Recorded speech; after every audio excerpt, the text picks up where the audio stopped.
వచ్చి వాడి బాధ్యతను వాడుకుంటాడు. కానీ యేసుక్రీస్తు వారి ప్రభు వారు అన్నాడు, దేవుని యొక్క వాక్యం ఏమంటుందంటే అభ్యంతరం పేదలైన ఒక రోజున దేవుడు కోసిమేము అన్నాడు. నీ అబద్ధమైన నారికలు, నీ అబద్ధమైన మాటలు దేవుడు ఒక రోజున ఆలకిస్తాడండి. ఆలకించడానికి ఆకాశం ఆలకించము, భూమి చెవి ఎక్కుము, నేను పిల్లలు పెంచి వారిని గొప్పవారిని చేయాలని ఉద్దేశం. కానీ నాలుక ఏం చేస్తుందంటే గొప్పవారిని చేసేది మానేసి అభ్యంతరం చేసుకున్నాం. దేనికి అభ్యంతరం చేసుకున్నా? నాలుకని రాజైన నా దేవుని నిన్నే నేను గణపడతానన్న వాక్యం కాడా. కానీ దేవుడి యొక్క వాక్యం ఏమంటుంది? అబద్ధాలనే నాలుకలన్నిటిని, బెంగంలాడే పెదాలన్నిటిని దేవుడు ఒక రోజున పడవలు పట్టుకొని దేవదూతలు పోతారన్నమాట.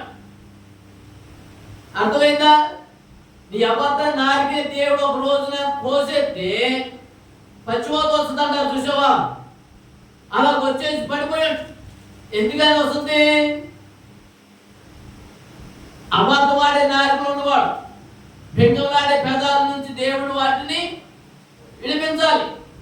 బెంగలాడే నాయకులు, అబద్ధపడే నాయకులు దేవుడు ఒక రోజున వాటిని పెరిగి వెళ్తాడు, లేక కోసివేయను.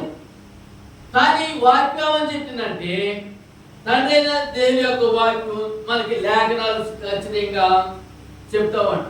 తండ్రి అయిన దేవుడి వాక్యం చూడండి, దేవుని యొక్క వాక్యం దాకా 45 వర్షాలు 45 అధ్యాయంలో 4 వర్షం చదువుతుంది. ఆయన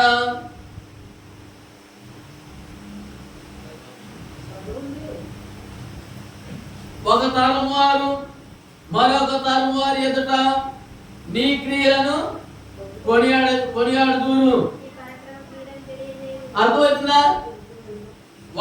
ఒకరు క్రియలు, లేకపోతే నీ తరం వారు నిన్ను ఏం చేస్తా ఉంటారంటే, చూడండి దేవుని యొక్క వాక్యం 45 అధ్యాయం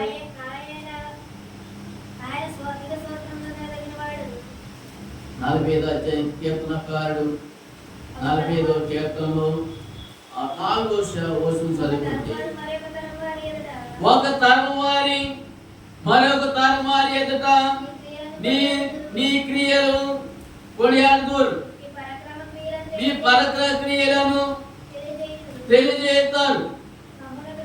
అర్థమైందా? మీ తల్లిదండ్రులు ఏం చేశారా బాబు అంటే ఏం చెప్తారు? మా నాన్న ఎంతో యుద్ధ సూర్యుడండి, మా నాన్న ఎంతో యథార్థమంతుడండి, మా నాన్నతో భక్తి కలిగిన వాడండి, మా నాన్న ఎంతో తర్కశాలండి. నీతి గురించి చెప్పుకోవాలి, యథార్థ గురించి చెప్పుకోవాలి, పరిశుద్ధంగా గురించి చెప్పుకోవాలి. నీ బ్రతుకంతా ఎవరు చెప్పాలి అంటే ఎవరు చెప్పాలి? మనమే ఏమంటారు దాన్ని? చెప్పుకుంటే గొప్ప కాదు, లేకపోతే తప్పు చేసుకుంటే గొప్ప కాదు.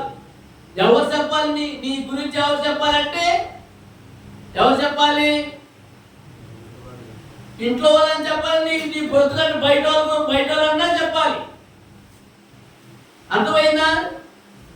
మన బ్రతుకు ఎవరు చెప్పాలి అంటే పనిలోకి వెళ్ళినప్పుడు ఒకలాగా, గుళ్ళోకి వచ్చినప్పుడు ఒకలాగా, బయటికి వెళ్ళినప్పుడు ఒకలాగా కాదు.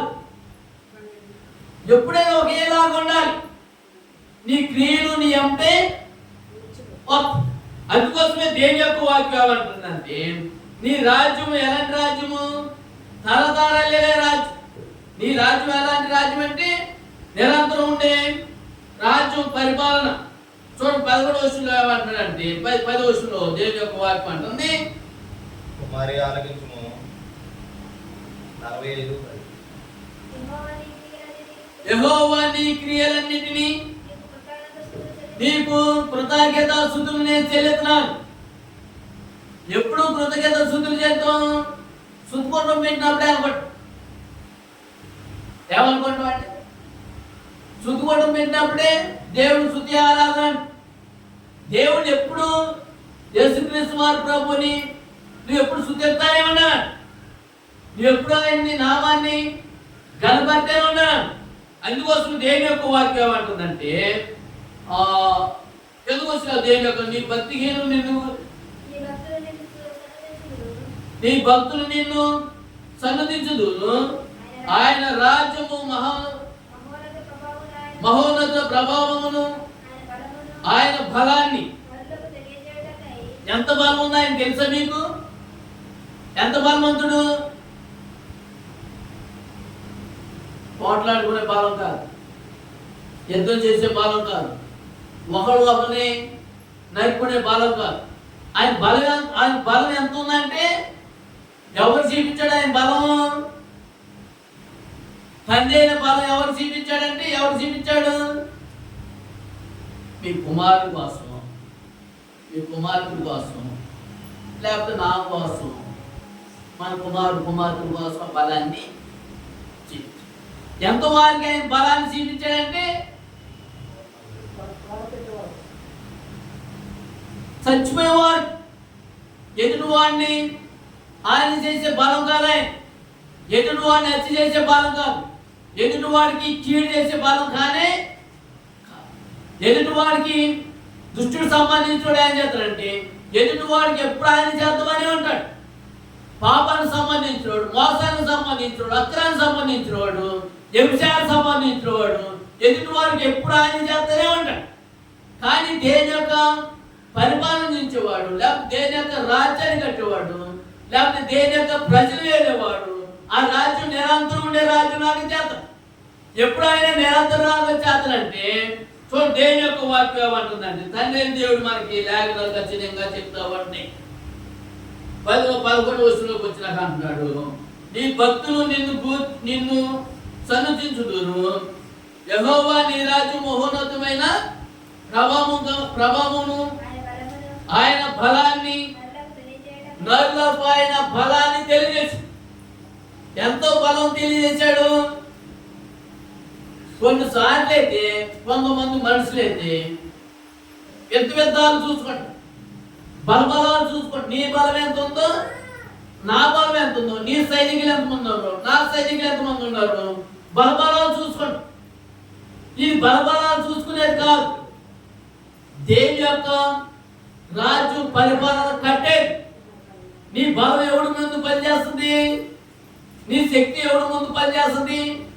నీ ఒక నారిక లేక ఒక చెయ్యి, ఒక వేలు నీది రాకపోతే నీ బలం నిన్ను నిలిచి ఏమైపోద్ది? ఒక్క దెబ్బకి వెళ్ళిపోద్ది. నేను ఎంతో బలవంతుడు అనుకోండి, ఎవరు యుద్ధవీరుడు లేకపోతే పోట్లాడేవాడు, ఒక గొలియాతు అనేవాడు ఉన్నాడు. నా బలం చూస్తారా అన్నాడు. ఎంత బలం చూపిస్తున్నాడు ఆయన? ఎంతో బలం చూపిస్తున్నాడు.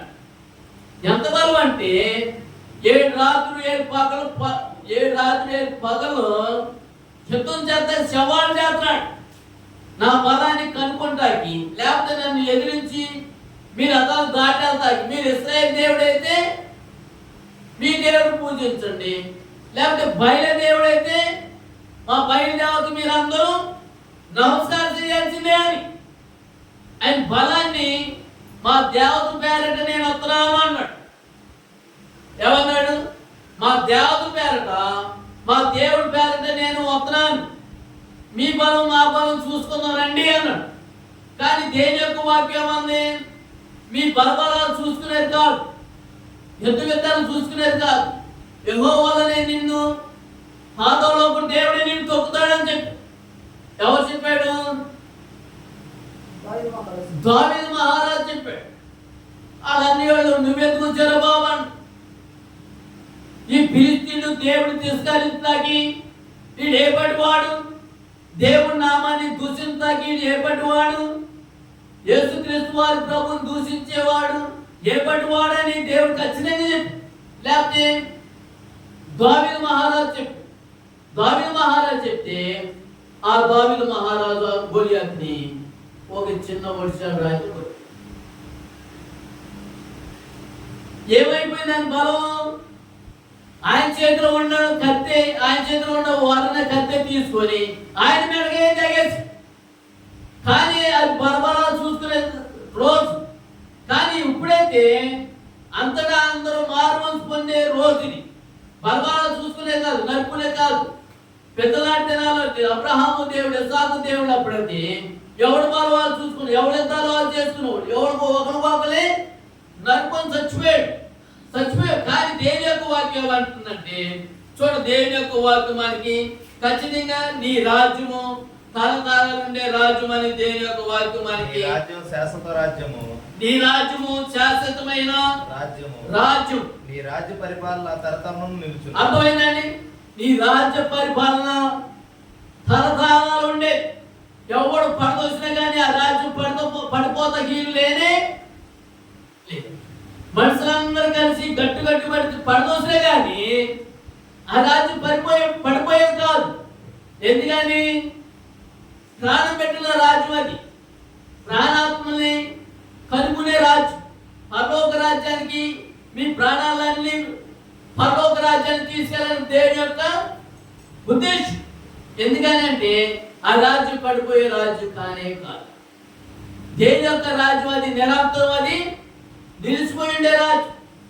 దేవుడు ఎప్పుడు నామాన్ని గణపడుతూ ఉండాలండి. దేవుడి నామాన్ని ఎప్పుడు మనం గణపడుతుంటే మన రాజ్యం పడిపోదు. అందుకోసమే దేవుని యొక్క వాక్యం నీ రాజ్యము తరతరుండే రాజ్యం అని చెప్పినాక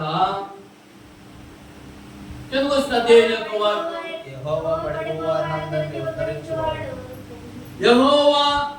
పడిపోయిన వారందరినీ ఉద్ధరించేవాడు, కుంగిపోయిన వారందరినీ లేవనెత్తేవాడు.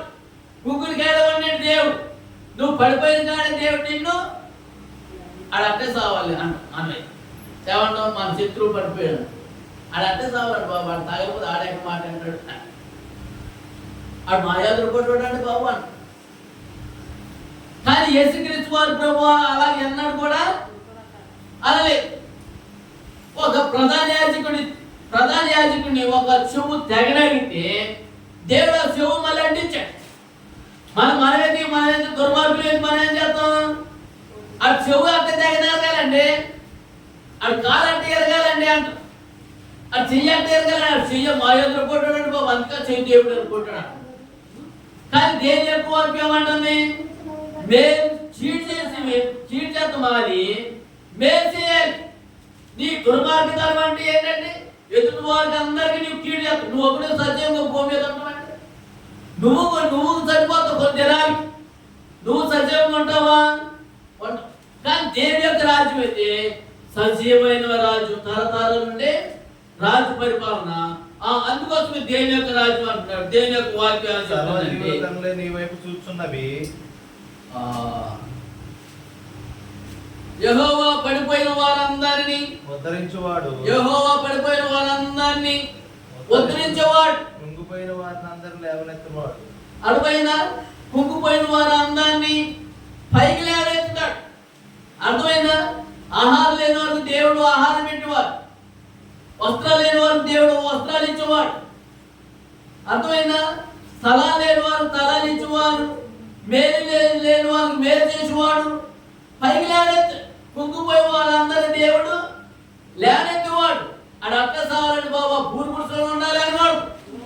ఆ పూరు గుడిసెలు కూడా దేవుడు ఏం చేస్తాడంటే అండి పైకి లేవనెత్తాడు. కుంగిపోయిన వారిని ప్రతి విషయంలో కుంగిపోయిన వారందరూ దేవుడు ఏం చేస్తాడు? పైకి లేవనెత్తే దేవుడు. పైకి ఎవరు చేసి సపోర్ట్ ఇచ్చి పైకి లేవనెత్తుతాడు. అయ్యా పడిపోయావా, ఇంకొక లేగయ్యా అని. కొంతమంది పడిపోయిన ఆయన ఏం చేస్తారంటే ఆయన అట్టే ఉండాలని చెప్పేసి, అమ్మో ఆయన పడిపోతే మన మీదకి వస్తుందండి బాబు, మనకే తెలియని వెళ్ళిపోతాం. కానీ ఒకసారి వేస్తారంటే ఒక దారి పక్కన పడిపోయి ఉంటే ఎవరు దాన్ని చూసేసి వెళ్ళిపోతా ఉంటా. గొప్ప వెళ్ళి మంచిగా పోతుంటే ఏంటే ఆయనకి ఏదైనా అయ్యింది, అనుకో ఏదైనా పోయిననుకో నిన్నే అంటారే నన్ను. ఎవడంటే మనకేంటి, మనం తీసుకుంటే మనకు భయం. అసలు గొప్ప వెళ్ళకూడదండి అంట. ఎవరనుకుంటే మనకేంటి? పడిపోయిన వారు పైకి లేపుతున్నాడే చెప్పండి. పూర్తి కాదు ప్రాణం ఉంటే దేవుడు ఆ ప్రాణాన్ని జీవం పొందాలి, లేకపోతే ఆడు జీవం పొందాలి. కానీ దేవుని యొక్క వాక్యం ఉంది, పడిపోయిన వారందరినీ లేకపోతే దేవుడు కుంగిపోయిన వారందరినీ పైకి లేవలెత్తే ఆయన, కృంగిన వారందరినీ లేవనెత్తువాడు. సర్వ సర్వ శరీరం నేను సర్వజీవుల కన్నులు నీ వైపు చూచుచున్నవి. సర్వజీవుల కన్నులు నీ వైపు చూస్తున్నాయి. తగిన కాలమందు నీవు ఆహారం అర్థమైందండి. వారికి ఆహారం ఇచ్చు. అన్ని కళ్ళు దేవుడి వైపే చూద్దామంట. కళ్ళన్ని నీ మీద పెట్టుకున్నారు బాబు అంట. ఎవడు? ఒకే కూతురు ఒకే కొడుకున్నాడు అనుకో. నువ్వేమైపోతావు? ఏ కళ్ళతో నీతో ఎదురు చూస్తున్నావు అన్నారా? గుట్టుకుమన్నాడు అనుకోడు. ఒకడే కొడుకు ఒకే కూతురు. ఏ కళ్ళన్నీ ఏమైపోతాయి? నీకోసమే చూస్తూ ఉన్నారు. ఈ దేశంలో ఉన్నావుగా, నువ్వేదో సంపాదించుకోతావు. మా కళ్ళన్నీ నీ మీదే ఉన్నాయి. సర్వ ఏమంది దేవుడి యొక్క వాక్యం ఏమంది? సర్వజీవుల కన్నులు నీ వైపు చూచుచున్నవి. సర్వజీవు కన్నులు నీ వైపు చూస్తున్నాయి. తగిన కాలమందు నీవు వారికి ఆహారం ఇచ్చుదు. అర్థమైనా? నీ ఒక్కనే కాదు, నీ ఒక కుమారుడు ఒక కూతురే కాదు, సర్వజీవు కన్నులన్నీ ఎవరైపు చూస్తున్నాయి? దేవుడి వైపు చూడాలి. దేవుడు అందరూ చూసే దేవుడు. నేను ఒక్కనే చూడండి. భక్తి చేసే వాళ్ళు చూస్తాను అంటాడు. భక్తి చేయని వాడిని కూడా దేవుడు చూస్తానే. చూసావా నేను ఎట్లా బతుకున్నావు? నువ్వు బతుకుతున్నావు. యేసుక్రీస్తు వారు ప్రభువుని ఆరాధించి వాళ్ళు కూడా బతుకుతున్నారు. కానీ సర్వ శరీరులందరూ ఆయన వైపే.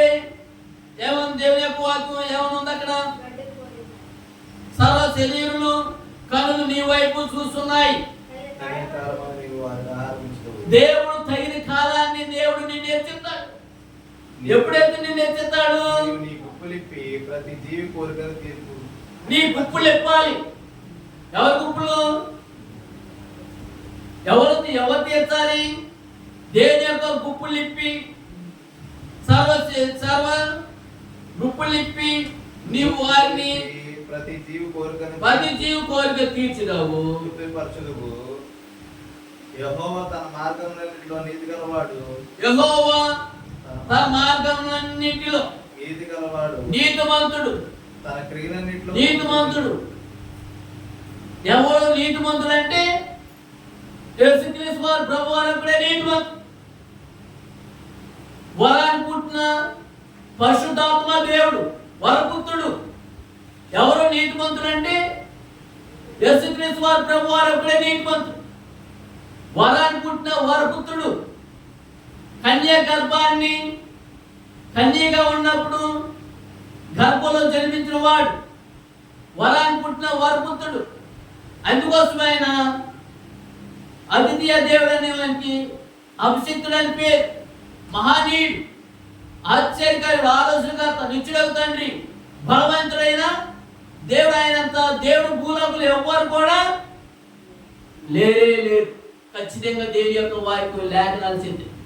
ఎగమందే కానీ పరమందే కానీ మరొక దేవుడు మరి లేడని ఈయన ఒక్కడే తప్ప ప్రాణం పెట్టిన దేవుడు భూలోకులు ఎవరు కూడా లేరని ఖచ్చితంగా లేఖనాలు చెప్తా వాడిని. ఆ తర్వాత దేవుని యొక్క వాక్యం ఏమంటుందంటే 16 రోజులకు వచ్చినాక నీవు గుప్పులిప్పి ప్రతి జీవి కోరికను తృప్తిపరచుదు. అర్థమైందండి? నువ్వు ప్రార్థన చేయబోలే నేను తృప్తిపడుతున్నాడు.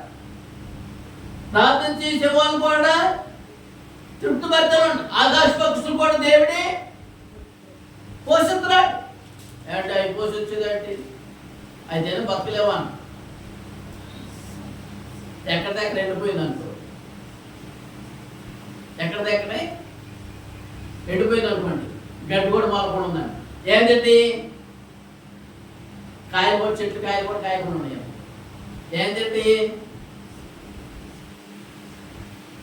అందుకోసమే దేని యొక్క వాక్యం అంటుంది మీరు అందరూ సర్వ శరీరం పోలి ఉండాలి.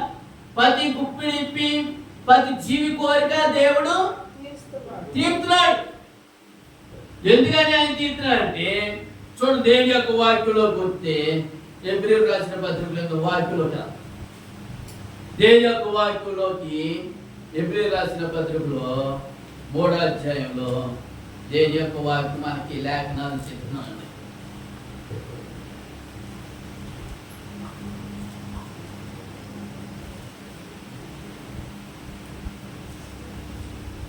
12 వచనం చదువు. సహోదరులారా అర్థమవుతుందా? సహోదరులారా జీవం గల దేవుణ్ణి విడిచిపోనట్టి విశ్వాసులేని ఏ హృదయం అండి? విశ్వాసులేని ఘాతుకులారా, విశ్వాసులేని దుష్టులకు సంబంధించినారా ఏంటి? విశ్వాసం లేకుండా దేవుడికి ఇష్టమై ఉన్నట అసాధ్యమైంది. ఎన్ని సంవత్సరాలు చేసినా కానీ ప్రార్థన, ఎదుటి వారు కీడు చేద్దామని ఎన్ని సంవత్సరాలు చేసినా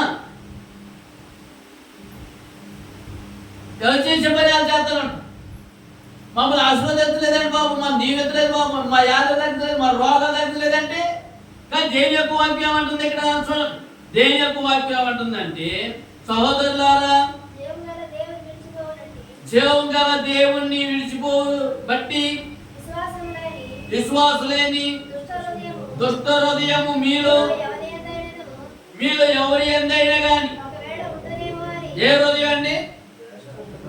ఏ హృదయం? దుష్ట హృదయం మీలో ఉందేమో కానీ జాగ్రత్తగా ఏం చేయాలి? చూసినావమ్మ పొళ్ళు రావుతాయి అంటారు.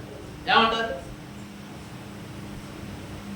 మీరు దుష్ట హృదయం ఉంది కానీ చూసుకోండి, జాగ్రత్తగా చూసుకోండి.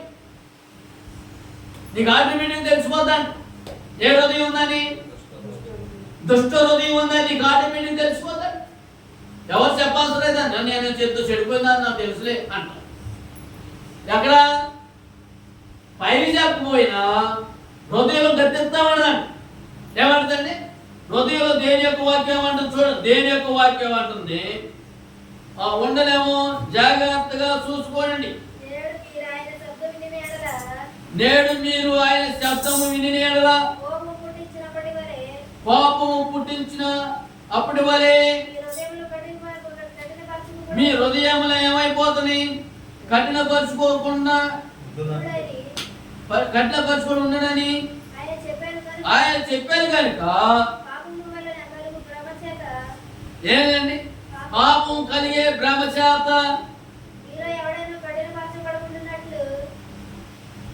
దేని వల్ల కఠిన అయిపోతుంది? పాపం వల్ల మీ హృదయం ఏమైపోతుంది అంటే కఠినమైపోతుంది. నీ పాపకారమైన హృదయం, నీ పాపకారమైన ఆలోచన, నీ పాపకారమైన తలం, ఎదుటి వారికి ఆయన చేసి కీడు చేసే తలంపు. యేసుక్రీస్తు వారు ప్రభు ఎవరికి ఆయన చేయలేదండి, ఎవరికి కీడు చేయలేదు, ఎవరి మీద చదువుకోలేదు, ఎవరి మీద కొనుక్కోలేదు. యేసు ప్రభు ఏంటి? ఏ హృదయం అండి? యేసు ప్రభు ఎవరికి ఆయన చేసిన ఆయన కాలేదు. కానీ దేని యొక్క వాక్యం ఏమంటుందంటే, మీ పాపం వలన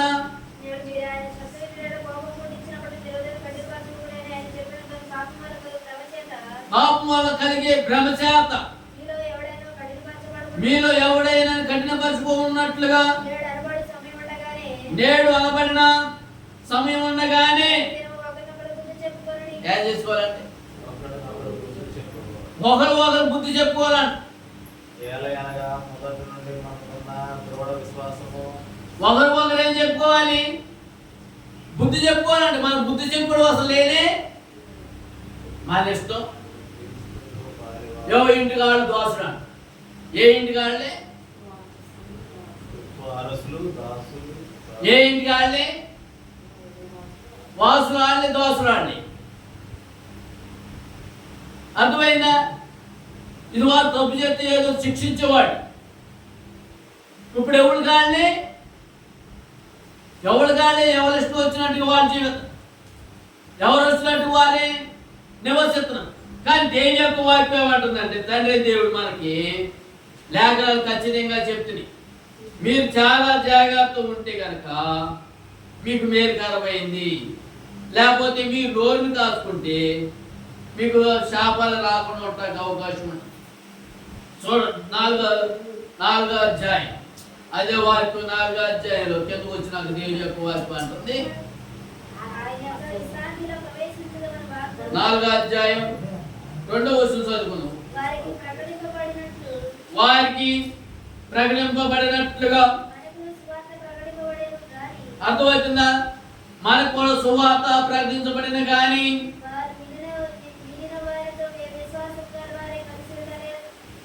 ఇని వారితో ఏమంటుందని ఏం లేకుండా పోతుంది, విశ్వాసం లేకుండా పోతుంది. ఎంటాకి అంటున్నారు కానీ, చెవులు వేసుకుని అన్నారు కానీ, కళ్ళు వేసుకొని చూస్తున్నారు కానీ, నోరు వేసుకొని మాట్లాడుతున్నారు కానీ ఏం లేదు, విశ్వాసం లేదండి. ఏమైపోతుంది? నిన్న వాక్యం అంతా నిష్ప్రయోజనం అయిపోతుంది. చెమటోడు అండి శంఖం ఎంతైనా ఊదుకో, ఎంత ఊదరుగానే చెమటోడికి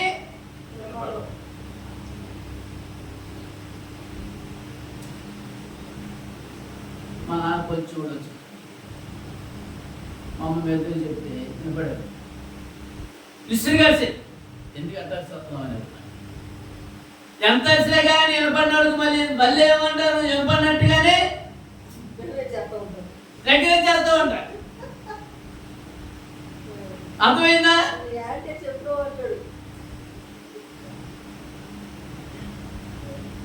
అందుకోసమే దేని యొక్క ఎంత విన్నా కానీ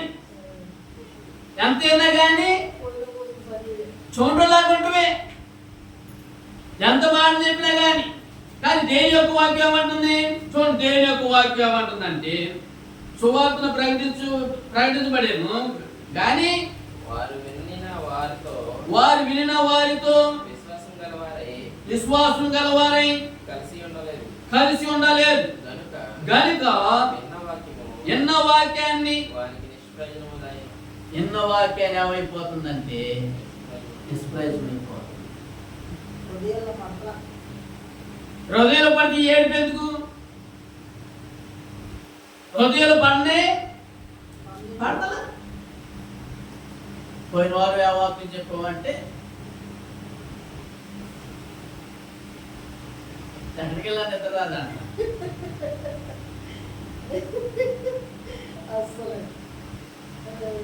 యేసు ప్రభు సన్నిధికి వెళ్తే చక్కగా మనసాన్ని కొట్టుకుంటున్నా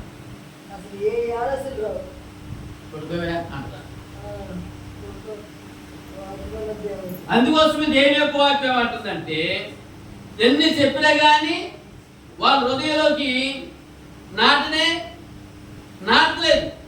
అందుకోసం ప్రభు అయిన దేవుడు యెహోవా ఏమని చదువుతున్నాడు, దేవుడు దేవాది దేవుడు అని చెప్తున్నాడంటే చూడండి. దేవుని యొక్క వాక్యంలో మనకి లేఖనాలు చెప్తామండి. ఎబ్రియలు రాసిన పత్రికలో 6వ అధ్యాయం దేవుని యొక్క వాక్యం 6వ అధ్యాయం మొదటి చదువుతాం. కాబట్టి నువ్వు నిర్జీవ క్రియలను ఏం చేయాలండి? నిర్జీవ క్రియలన్నిటినీ విడిచిపోవాలి. ఏమండి? నిర్జీవ క్రియలన్నిటినీ విడిచిపెట్టి మారు మనసు తగ్గట్టుగా ఏమండి మారు మనసు పొందుడని దేవుని అందరి విశ్వాసము ఏమండి బాప్తిస్మం గూర్చి బోధయు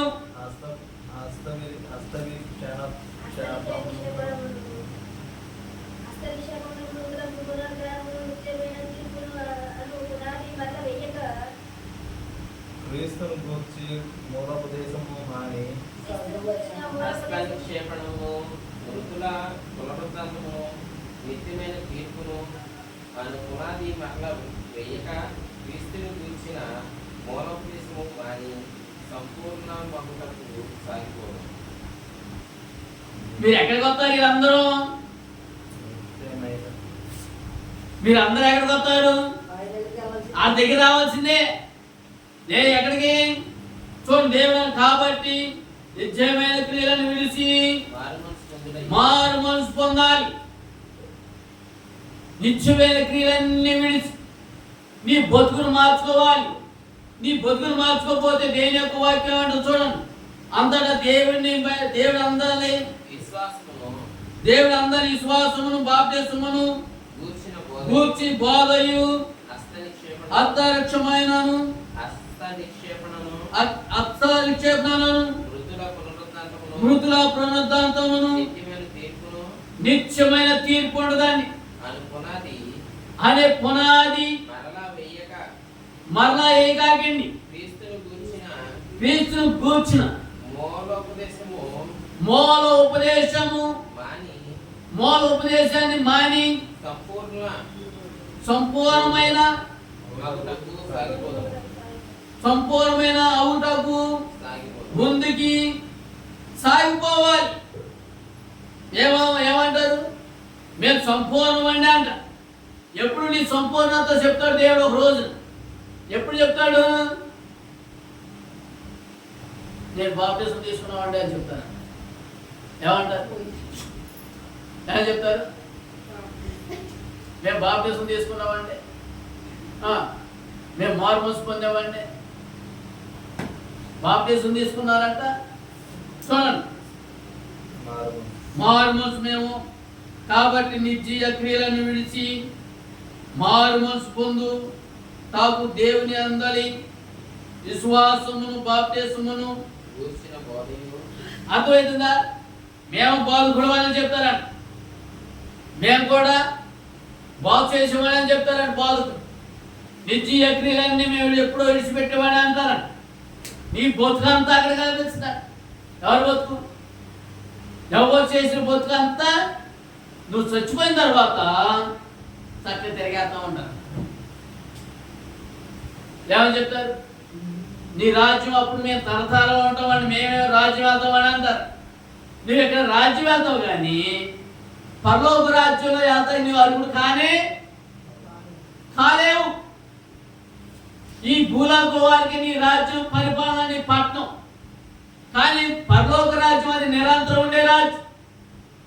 నీ బ్రతుకు అప్పుడు చెప్పి నీ బ్రతుకు మార్చుకున్నావా? నేను బాప్తిసం తీసుకున్నావా? లేకపోతే నేను మారుమనసు పొందావా? అమ్మ దీనికి మార్పు లేదమ్మా అంట. ఏమంటావు? ఏమి మార్పు లేదండి బాబా. ఆ మార్పుతో నీకెందుకు? నీ మార్పు నువ్వు చూసుకునేదానికి. అసలు నీ బతుకు మారిందా? ఏమని చెప్తామండి? చూడండి, దేవుని యొక్క యేసుక్రీస్తును మూల దేశమును మాని పరిపూర్ణకి సాగిపోదాం. దేవుడు సెలవిచ్చిన ఎడల మనం అలాగా చేద్దాం. ఒక్కసారి ఎలిగింపబడి చక్కగా ఎలిగిస్తారంటే దీటులన్నిటిని. ఏమండి? ఈ దీటులన్నీ ఎలిగిస్తారా?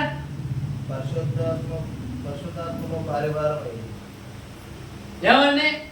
ఈ దీటులన్నీ వెలిగించి మేము పరిశుద్ధాత్మ వారిలో పాల్పొందుకుంటున్నామండి అంటారా?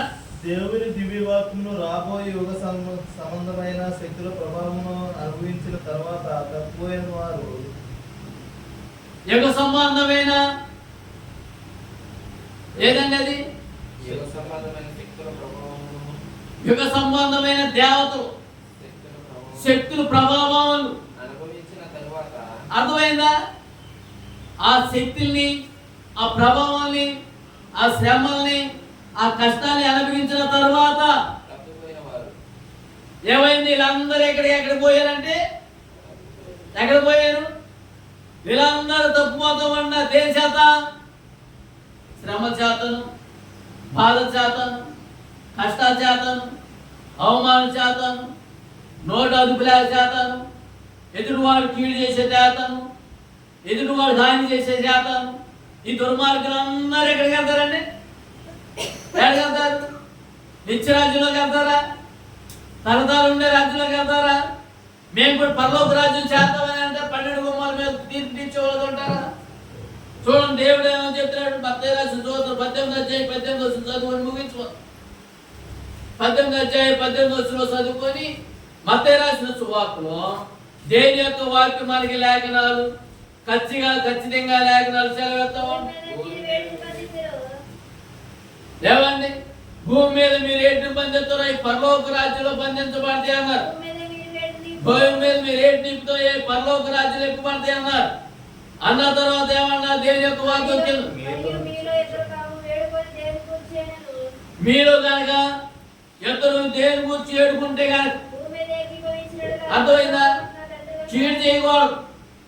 ఏకీభావించి దేవుడికి మేలు చేయాలి, ప్రజలు మేలు చేయాలి. అర్థమైందా? మేము ఏది బంధిస్తాం అది బంధించబడతాయి, మేము ఏది ఇస్తాం అది ఎప్పబడతాయి అని కాదు. దేవుని యొక్క వాక్యం ఏమంటుంది అక్కడ చూడండి. దేవుని యొక్క వాక్యం ఏమంటుందంటే భూమి మీద మీరు ఎన్ని బంధించరో బంధించబడతాయి అన్నారు. తర్వాత ఏమన్నారు? ప్రభు ప్రభు పిలిచేవాడు ప్రతివాడు పరలోక రాజ్యం చేరడు గాని తండ్రి చిత్త ప్రకారం చేసేవాడే.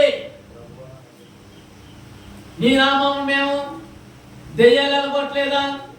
నీ నామం మేము అద్భుత కార్యాలు చేయలేదా? నీ నామం అనేకమైన స్వస్థత కార్యాలు, రోగాలు, వ్యాధులు, చచ్చిపోయిన వాళ్ళకు పైకి లేపలేదా అని చెప్తారండి. యేసు ప్రభు ఏమన్నారంటే ప్రభువా ప్రభువా అని పిలిచి ప్రతివాడు పరలోక రాజ్యం చేరడు గాని పరలోకమందున్న నా తండ్రి చిత్త ప్రకారం చేసేవాడే. అర్థమైందండి? పరలోక రాజ్యాన్ని తండ్రి చిత్త ప్రకారం చేసేవాడే పరలోక రాజ్యానికి చేరతాడు, హక్కుదారులు అవుతారు. ఏమంటారండి? ఆ దినాన్ని అనేకులు చూచి ప్రభువా ప్రభువా మీ నామం మేము ప్రవశింపలేదా? నీ నామలో మేము దెయ్యాలు ఎరగొట్టలేదా? నీ నామలో అనేక అద్భుత కార్యాలు మేము చేయలేదా అని చెప్తారండి. అప్పుడు ఆయన అంటాడు, అసలు మీ మొహాలు కూడా చూడండి అబ్బాయి అన్నాడు. అక్రమం చేసేవాళ్ళారా ఏమండి నా దగ్గర నుంచి దూరం పోండి. ఏమని చెప్తాడు? అక్రమం చేసేవాళ్ళారా. ఏ మనసు కలిగిన వారు ఇల్లు? ఏ మనసు కలిగిన వారు? అభ్యంతరం కలిగిన వారు. యేసుక్రీస్తు వారు ప్రభువుని తొలుతూనే ఉంటారు, యేసుక్రీస్తు వారు ప్రభువుని పూజిస్తూనే ఉంటారు. ఇటువంటి దుర్మార్గులుగా పరలోక రాజ్యం దొరికిందండి. ఎదుటి వారు కీడు చేసి పరలోక రాజ్యం చేద్దామండి. ఎదుటి వారి మేలు చేస్తే దేవుడు నిన్ను ఆశీర్వదిస్తాడు, నీకు ఆరోగ్యం ఇస్తాడు, నీకు హాస్పిటల్కి ఇస్తాడు. వాడు చచ్చిపోవాలి ఆయన, నేను బతుకుండాలి ఆయన, నువ్వే సత్తా ఏంటి? ఎదుటి వారికి మేలు చేసేవాడు రక్తదానం చేసింది ఎందుకు? కన్యదానం, రక్తదానం, కిడ్నీ దానం, గుడిక దానం చేయలేరులేండి.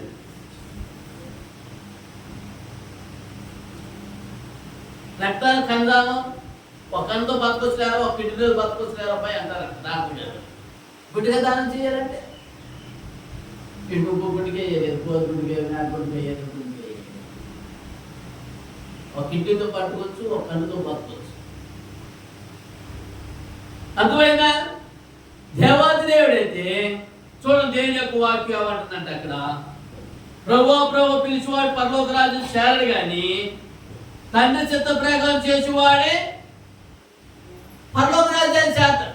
తండ్రి చిత్త ప్రకారం చేయాలి, నీ ఇష్ట ప్రకారం చేసేది కాదు. ఎవరి ఇష్ట ప్రకారం చేసేది కాదు, మన ఇష్ట ప్రకారం చేసేది కాదు. దేవుడికి ఇష్ట ప్రకారం అయింది మనం చేయాలి. దేవుడికి ఇష్టమైన ప్రకారం చేస్తే దేవుడు మనం దీవిస్తాడు. దేవుడు తండ్రికి ఇష్టమైన ప్రకారం చేస్తే కుమారుని ఆశీర్వదిస్తాడు, కుమార్తెను ఆశీర్వదిస్తాడు. దేవుడు వారిని ఎందుకు ఆశీర్వదించాడంటే అర్థమైందా? యోసేపు దేవుడు ఎందుకు ఆశీర్వదించాడు? నీతిగా యథార్థంగా ఉండబట్టికి ఆయన అనేక వాటి మీద అధికారిగా పెట్టాడు, ఆస్తికారుడిగా పెట్టాడు. వాళ్ళందరూ హాని చేసినా కానీ, వాళ్ళందరూ చీడు చేసినా కానీ, వాళ్ళందరూ సంపెద్దమన్నా కానీ బెంజమిన్ అన్నాడు, ఎందుకు ఆయన చంపుతాం?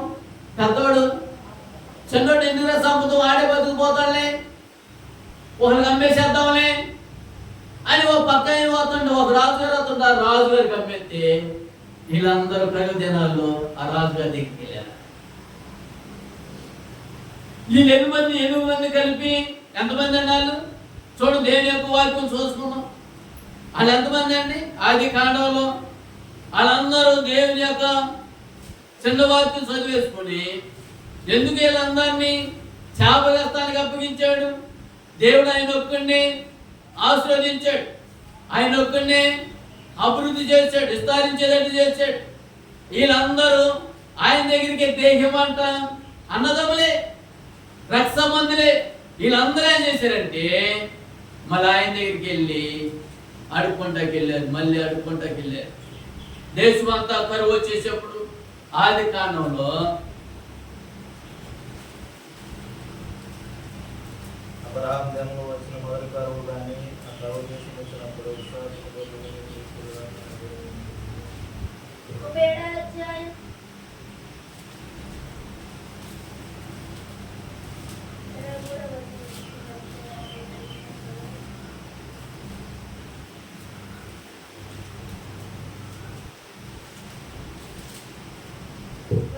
ఈ కళలు కనబడి వచ్చుచున్నాడు.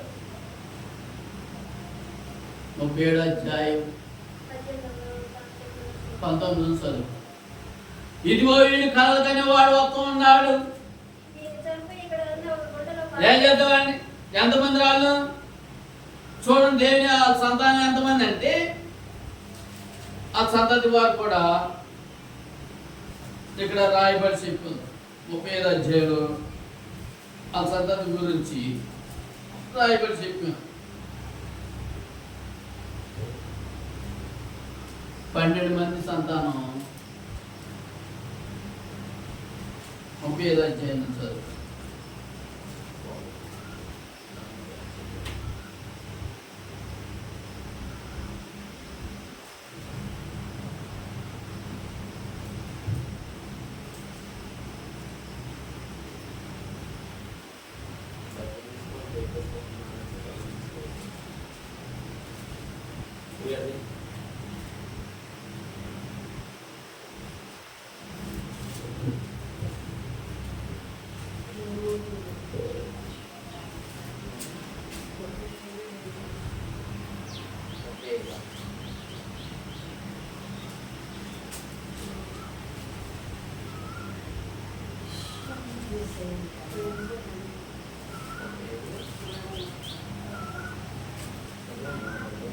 యాకోబు కుమారులలో 12 యాకోబు జ్యేష్ఠ కుమార్తెలు రూబేను. ఎంతమంది ఇల్లు అంటే 12 మంది. 35 23 12 మంది సంతతిలో వారు ఎవరు అంటే జ్యేష్ఠ కుమారుడు రూబేను, షియోను, లేవి, యోదా, ఇస్సాకారు, జెబూలూను వీరు లేయా కుమారులు. లాస్ట్ వాడు ఎవరు అంటే యోసేపు. లాస్ట్ కుమారుడు ఎవరు? 12 మందిలో లాస్ట్ కుమారుడు యోసేపు పుట్టాడు. ఏదో శ్రేష్ఠమైన వాడు ఎవరు అంటే వీడికి కలగని వాడు వస్తున్నాడు, ఈ కళలన్నీ ఏమైపోతాయో అన్నారట. వీడి దర్శనాలన్నీ ఏమైపోతాయో. తల్లిదండ్రులు కూడా వీడికి నమస్కారం చెయ్యాలా? అవసరంతో చేయాలి. కొడుకున్న మేము నమస్కారం చెయ్యాలా అని 12 నక్షత్రాలు కూడా వచ్చేసి ఆయనకి సాష్టాంగంగా నమస్కారం చేసి అంట. ఒడ్డు పనులు కూడా వచ్చి నమస్కారం చేసింది. ఒడ్డు పనులు కూడా నమస్కారం చేసినారు. నక్షత్రాలు కూడా నమస్కారం చేసినారు. ఈ కళలు కన్నవాడు మేము కూడా నమస్కారం చేయాలా అని ఒక కరువు దినాలు వచ్చేపటికి ఖచ్చితంగా వీళ్ళందరూ చేశారు, నమస్కారం చేశారు. ఎందుకని నమస్కారం చేశారు? కొన్ని దినాలు 7 సంవత్సరాలు దీవునిగా పంట పండిద్ది. 7 సంవత్సరాలు మహాకరువు వసుదని దేవుడు స్వప్నమందు దేవత దేవుడు లేఖనాలు సెలవించినట్లుగా చెప్పాడు. ఆ ధాన్యం అంతా దేవుడు దాచేసుకొని ఉండేసేపు ఈ ధాన్యం అంతా దాచుకో అని చెప్పాడు. కఠినమైన దినాలు రాబోతూ ఉన్నాయి, ఆహార దొరక దినాలు రాబోతూ ఉన్నాయి. ఈ ధాన్యాన్ని నువ్వు సమృద్ధిగా దాచేసుకో అని చెప్పాడు దేవుడు. దేవుడు చెప్పేవాడిగా ధాన్యాన్ని అంతా ఏం చేశాడు? చక్కగా దాచి పెట్టుకుని ఉండొచ్చు. ఆ దగ్గర ఉన్న పంట అంతా నాకు 3 సంవత్సరాలు తిన్నారు, 4 సంవత్సరాలు తిన్నారు. 5వ సంవత్సరంలో వచ్చేప్పటికి ఏమొచ్చింది? కరువు దినాలు వచ్చేసినాయి. 5వ ఏట వచ్చేప్పటికి కరువు దినాలు వచ్చేసినాయి. 5 దినాల వారికి సమృద్ధిగా తినాలి, ఇంకా 2 దినాల వారికి ఈరోజు మళ్ళీ పంట లేకుండా పోయేప్పటికీ ఆ తర్వాత వాళ్ళందరూ వచ్చేసి ఏడుతూ ఉన్నారు. ఆ వాక్యం దేవుని యొక్క వాక్యం వచ్చేసాక 39వ అధ్యాయంలోకి వచ్చిన చూడండి, 39వ అధ్యాయంలోకి వచ్చినాక దేవుని యొక్క వాక్యం మనకి లేఖనాలు చాలా ఉన్నాయి. 39వ అధ్యాయం మొదటి క్వశ్చన్ చదువుతాం.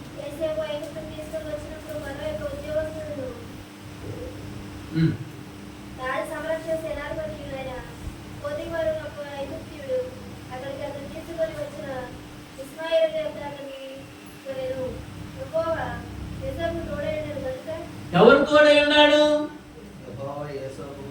యెహోవా యోసేపుకి తోడుగా ఉన్నాడు. మరి వాళ్ళందరికీ ఏం తోడుగా లేరు? అది ఎన్నిటోన్ చేసిన దుర్మార్గులు, సభ్యులు దుర్మార్గులు, సొంత తొమ్మిదినే సభ్యే దుర్మార్గులుగా ఉన్నారు. డబ్బులు కమ్ముడిపోయేవాళ్ళు, అర్థమైందండి? డబ్బులు కమ్ముడిపోయి యోసేపుని అమ్మేసుకున్నారు. యోసేపు ఒక్కడే మిగిలిపోయి ఉన్నారు, సొంతాన్ని వేయాలి. ఇద్దరు తల్లిగా మరి అర్థమైందా?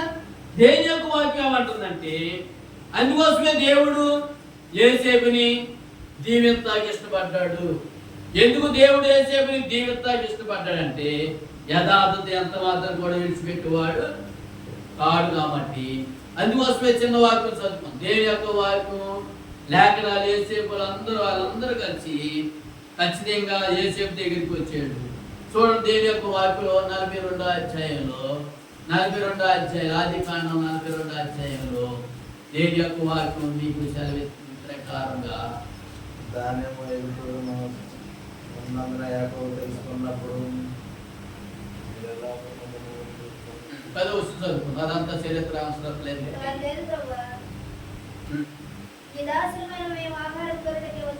మీ దాసులమైన మేము ఆహారం కొంటకు వచ్చామయ్యా. ఏమని చెప్తున్నారు అప్పుడు? మేమందరం ఒక మనుషుడు కుమారులమే, మేమందరం ఒక రక్త సంబంధించిన వాళ్ళమే. పలానోడు అన్నాడు, మావాడండి బాబు అంటారు. ఏమంటే మీరు మావాడేనండి, మా మనవడండి, మా పెద్దనాటి మనవడండి. ఏమని చెప్తున్నారు? మేమందరం ఒక మనిషి కుమారులమే. ఏమని చెప్తున్నారు వీళ్ళు? ఎప్పుడు కలిసి చెప్తున్నారు? మేమందరూ సావు దగ్గరికి వచ్చినప్పుడు, ప్రాణం బయట దగ్గరికి వచ్చినప్పుడు, ఆహారం లేకుండా ఉండేటప్పటికి ఏమని చెప్తున్నారండి? మేమందరూ ఒక తరమూలమనండి, మీ రాజ్యం తరతరం ఉండే రాజ్యం. ఎప్పుడు వాగ్దానం ఇది? ఎప్పుడు వాగ్దానం? నీ రాజ్యము తరతరం ఉండే రాజ్యం అంటే చెప్పాడు. దేని యొక్క వాక్యం ఏమంటుంది? చూడండి, దేని యొక్క వాక్యం ఏమంటుందంటే, మేమందరము ఒక మనిషి కుమారులమేనండి. మేము చాలా యథార్థవంతులు చెప్తున్నారు. మేము ఏగుల వాళ్ళం కాదు, పనికిరాని వాళ్ళం కాదు, మంచి వారసత్తులో పుట్టిన వారు అండి అని చెప్తున్నారు. ఏమని చెప్తున్నారు? మేము ఏగుల వాళ్ళం కాదండి. అయితే అతడు లేదు. ఏమన్నారు? ఈ దేశాన్ని గుర్తు తెలుసుకొని వెళ్ళిపోతాకు వచ్చారు అన్నాడు. మీరు ఎక్కడ వాళ్ళు అసలు ఎరుగుల వల్ల మీరు అన్నాడు. ఏమన్నాడు? ఈ దేశాన్ని, మా దేశాన్ని దోసుకొని పోతాకు వచ్చారా మీరు అన్నాడు. లేదండి బాబు, మేము యథార్థవంతులు అని ఒప్పుకుంటున్నారు. ఏమని చెప్తున్నారు వాళ్ళు? లేదండి, మేము ఒక కుమారుని సంబంధించిన వాళ్ళు, మేము ఒక తల్లికి పుట్టిన వారు మేము అందరం. ఏమని చెప్తున్నారు వీళ్ళు?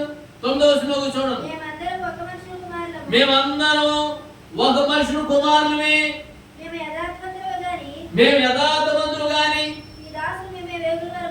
మీ దాసులు మేము ఏగుల వారు కాదని చెప్పాను. అతనితో చెప్పిరి. అయితే అతడు లేదు, మీరు దేశంలో గుట్లని తెలుసుకొని వెళ్ళిపోతారు వచ్చారు, మా డబ్బులను దొంగిలించుకుంటారు వచ్చారు. యేసేపు గారికి తెలుసు ఇలా అని. యేసేపు గారికి తెలిసి వీళ్ళు మంచోళ్ళని తెలుసు, యథార్థవంతులని తెలుసు. కానీ వీళ్ళకి ఏం కావాలి? ధాన్యం కావాలి. లేకపోతే అమ్మేసిన సంగతి మర్చిపోయారు. ఎవరిని? యేసేపు గారిని, ఒకే ఆయన్ని అమ్మేసిన సంగతి వీళ్ళు మర్చిపోయారు. అందుకోసం డైలీ ఒక వాక్యం ఏమంటుందంటే, అందుకు వారు ఏమని చెప్తున్నారు? అయ్యో మేము 12 మంది అంటే కానాన్ దేశంలో ఉన్న ఒక మనుషుల కుమారులు మేము. ఏమని చెప్తున్నారు? అసలు లేడు. కనిష్ఠుడు మా తండ్రి దగ్గర ఉన్నాడు. ఒకడు లేడు. ఒకడు లేడయ్యా ఉత్తరం ఇచ్చేది. అయితే యేసేపు మీరు ఏగులవారని మీతో చెప్పిన మాట నిజమే. మీ వల్ల నిజాన్ని తెలియజేయండి. ఏమని చెప్తున్నారు? రాజుగారి జీవంతో పరో జీవంతో అసలు మీరు వెళ్ళే పని లేదు అంటున్నాడు. మీరు ఎక్కడికి వెళ్తాకి వెళ్ళలేదు. మీ తమ్ముడు వచ్చిన తర్వాత మీరు గది ఎక్కడి నుంచి వెళ్ళాల్సిందే అన్నాడు రాజుగారు. అనేప్పటికీ చూడండి దేవుని యొక్క వాక్యం మీరు అందరు ఇక్కడ నుండి మీ తమ్ముడు తీసుకొచ్చి మీరు ఒకరు పంపండి అంటున్నాడు. ఏమని చెప్తున్నాడు?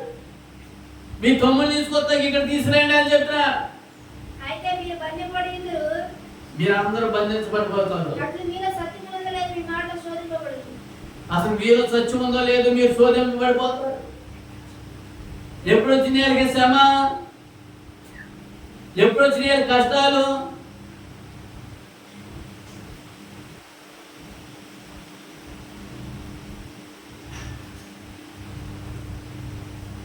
తండ్రి దేవుని యొక్క వాక్యం అంటుంది. అర్థమవుతుందా?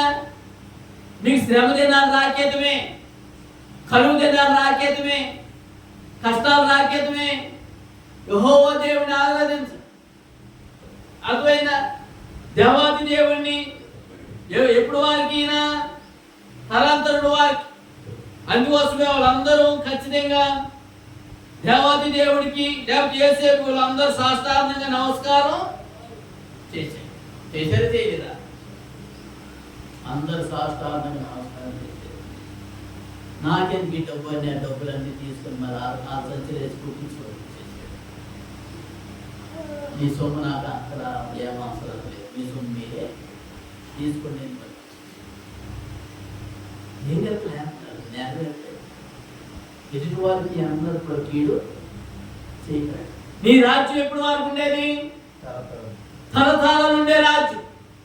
ఈ దర్శనం ఏమైనా పోయిందా? ఈ వాగ్దానం ఏమైనా పోయిందా? ఈ కళలు ఏమైనా పోయినాయా? అర్థమవుతుందా? నీకు కళ ఉండదు, దర్శనం ఉండదు, ఏముండదు నీ బతుక్కి. ఏమండి? దేని యొక్క రాజ్యం, దేని యొక్క పరిపాలనను గుర్తారు కానీ నీ రాజ్యం ఎప్పుడు వరకు ఉండేది? తరతరాలు ఉండే రాజ్యం అయ్యా అని గుర్తారు కానీ తరతరాలు ఉండేది కాదని గుర్తెరిగితే కనుక దేవుడు నిన్ను నిరంతరం జీవిస్తాడు. దేవుడు నీ కఠినమైన హృదయాన్ని ఏం చేసుకోవాలి? మార్చుకోవాలి. అప్పుడు ప్రత్యాత్తాపడి యేసేపు పాదాల మీద ఏడ్చాడు. యేసేపు అన్నాను కట్ట తీసుకెళ్ళి దగ్గర తీసుకెళ్ళి యేసేపు కూడా పక్కన ఏం చెప్తాను అక్కడ పక్కన ఏడుతానే అన్నగారు పని చేస్తున్నారు. అని అందులో అందరూ కలుసుకొని బోధ చేసి ఏడుతనే ఉంటారు. ఏడుతాయి. దేని యొక్క ప్రేమ, దేని యొక్క సంకల్పం, దేని యొక్క ఆజ్ఞ. అలా చేస్తే దేవుడు నీ రాజ్యం మనకి తరతరాలు రాజ్యంగా దేవుడు దేవుడు ఎప్పుడు చూపిస్తూ ఉన్నారు. దేవుడు ఎప్పుడు ఆరాధిస్తూ ఉన్నారు. అప్పుడు దేవుడు మన కుటుంబాన్ని దీవించవలసి అవకాశం మన ప్రతి ఒక్క దేవుడు ప్రేమానందనే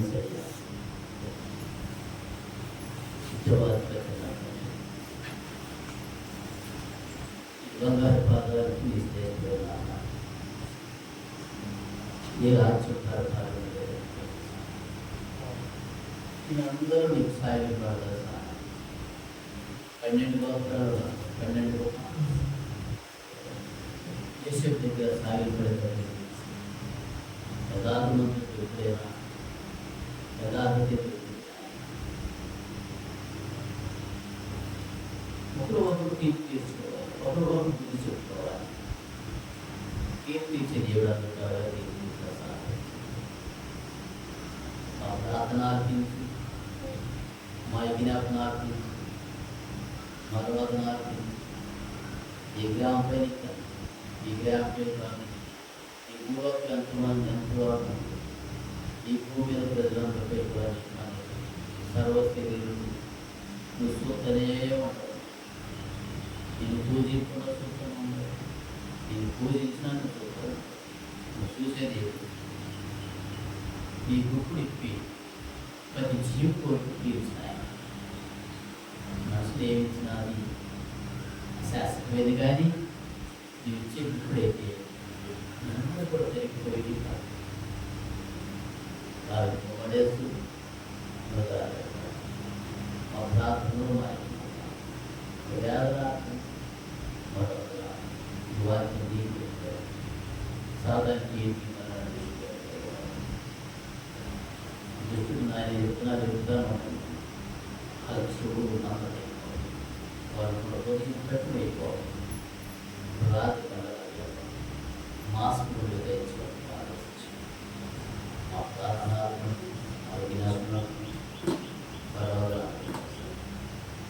వాక్యాన్ని మొక్కలు దాన్ని చేసుకుంటారు.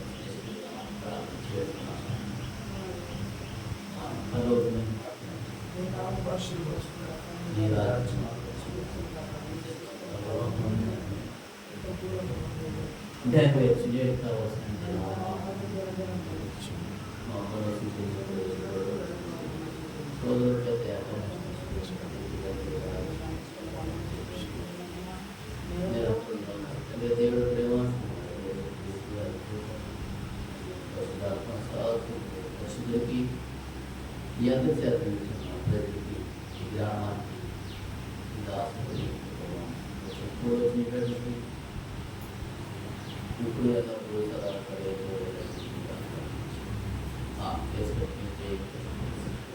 ప్రవేశ